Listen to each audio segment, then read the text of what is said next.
I'm Mike Stitley. I'm a consultant gynecologist, and I work at Southland Hospital and through my private practice, Southern Gynecology Aotearoa, based out of Invercargill. So the traditional pessaries would be a ring pessary or a Gellhorn pessary, and these work well for many women with pelvic organ prolapse.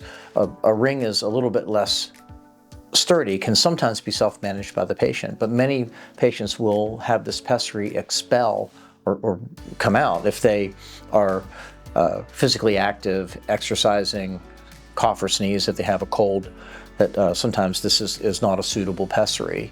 Now, Gellhorn pessary is a little bit more rigid, and this is certainly not one that most women are able to self-manage. It's much more rigid when this sits into the vagina. And one of the things is this can put undue pressure on the vagina, so it needs to be removed, cleaned, and reinserted on a regular basis.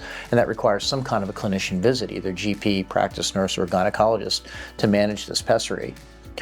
The Reia pessary, and what's unique about its design, is it's collapsible for insertion and removal. And I have a little simulator and a sample device here. So it has an applicator that's available that not everyone needs to use, but it is available. So the pessary is placed in its collapsed position. The inserter is removed and push upwards to engage the position of the pessary. And what's clever about this is that if there is downwards pressure on it, the pessary actually expands in size, so it doesn't budge or move. So it has less resting pressure on it, but at the time when there is increased abdominal pressure, say from exercise or cough or sneeze, the pessary stays in place, but for removal, the patient can simply grab the ring and the pessary will collapse and remove. So it's really quite easy for patient self-care, and a vast majority of women in the clinical trial were able to manage the pessary.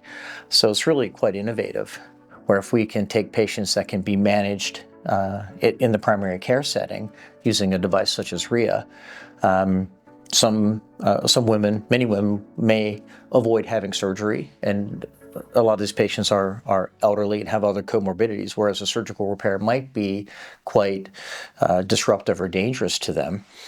And also eliminating the need for a lot of the ongoing, lifelong follow-up visits to care for a pessary such as a Gellhorn.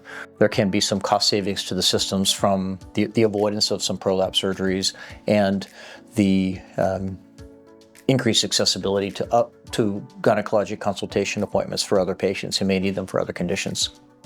For selected patients, there's definitely cost savings from reduced burden on the gynecology outpatient services for frequent follow-up and monitoring of, say, a Gellhorn pessary, reduced emergency department visits from someone who is having bleeding or difficulty with a pessary, reduced likelihood of expelling the pessary and going through multiple different sizes to get proper fit. And sometimes proper fit doesn't occur and you end up with a surgery case.